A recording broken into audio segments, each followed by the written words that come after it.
안녕하세요. 연세사랑병원 내과 전문의 황승준입니다. 지난 시간에 당뇨병의 원인과 진단 기준 같은 이런 전반적인 내용에 대해 설명드렸는데요.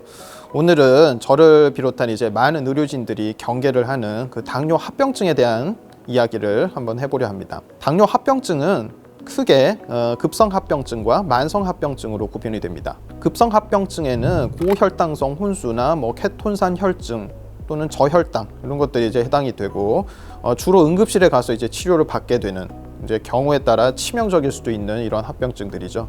반면에 만성 합병증으로는 그 심혈관 질환, 동맥경화증이라든지 뇌경색 등의 이제 큰 대혈관 합병증과 당뇨병 신장 질환 아니면 당뇨 망막병증, 당뇨병 신경병증 등의 이제 미세혈관 합병증이 있습니다.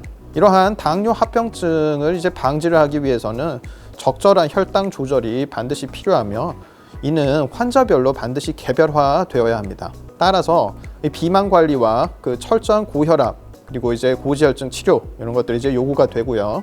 정기적인 안과 검진과 혈액 검사 또는 이제 신경계 진찰 등을 통해서 당뇨 합병증의 그 조기 진단이 매우 중요하다고 하겠습니다. 저희 병원은 이제 관절 전문 병원이다 보니까 당뇨병이나 다른 어떤 당뇨 합병증들이 있다면은 그 인공관절 수술에도 영향을 미치는지 많이들 궁금해 하시는데요. 우선 이제 그 신장 질환이라든지 어떤 망막병증 또는 심혈관 질환 같은 이런 혈관 합병증들이 이렇게 동반이 된 경우에는 일단 상처 치유가 좀 더딜 수가 있고 기저 질환 때문에 좀 문제가 될 수가 있죠. 그리고 고혈당이 조절이 잘 안 되는 분들이 계시는데 이런 혈당이 높은 것 자체가 수술 후에 이제 감염의 위험성을 이제 높이게 됩니다. 그렇기 때문에 이제 수술 전에 반드시 적절한 혈당 조절이 요구가 됩니다. 또한 이제 수술을 하게 되면은 아무래도 통증도 있고 이러시다 보니까 이제 육체적 또는 정신적 스트레스나 운동 부족 이런 것들이 되시기 쉽거든요. 이런 분들은 이제 보통보다 이제 혈당이 높아지는 이런 경우가 많고요. 수술하게 돼 가지고 이제 아무래도 그 입맛이 없고 이러시다 보니까 이제 이런 분들 오히려 혈당이 떨어지게 되는데요.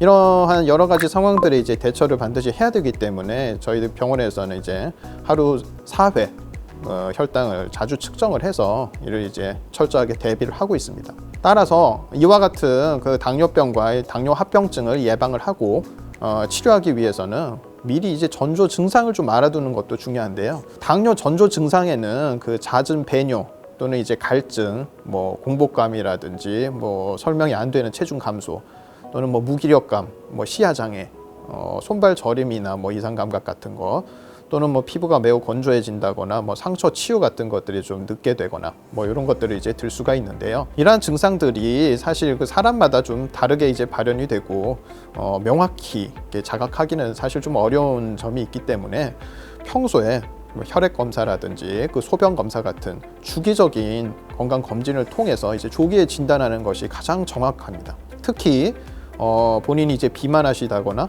당뇨병의 어떤 가족력이 있다거나 또는 당뇨 전 단계를 알았던 과거력이 있거나 임신했을 때 임신성 당뇨를 진단받았거나 거대아를 낳았거나 고혈압 아니면 그 고지혈증 같은 본인이 이제 당뇨병의 고위험군에 속한다라고 판단되는 분들은 필수적으로 매년 검진을 받는 것이 좋습니다. 자, 이제 가장 중요한 것, 과연 당뇨병은 완치가 가능한 질환일까요? 당뇨병은 사실 진행성 질환이다라는 어떤 질병의 특성상 저희 의사들은 이제 완치라는 표현을 사용하지는 않습니다. 대신에 이제 관해라는 표현을 주로 이제 사용을 합니다. 또 당뇨병은 이렇게 완치에 가깝게 충분히 이제 호전이 되었다고 하더라도 잠깐만 방심을 하면은 이내 악화되기가 쉽습니다. 따라서 약물 치료, 식사요법, 운동요법으로 반드시 혈당을 잘 관리하고 합병증을 예방한다면 충분히 건강한 생활을 오래도록 영위하실 수가 있겠습니다.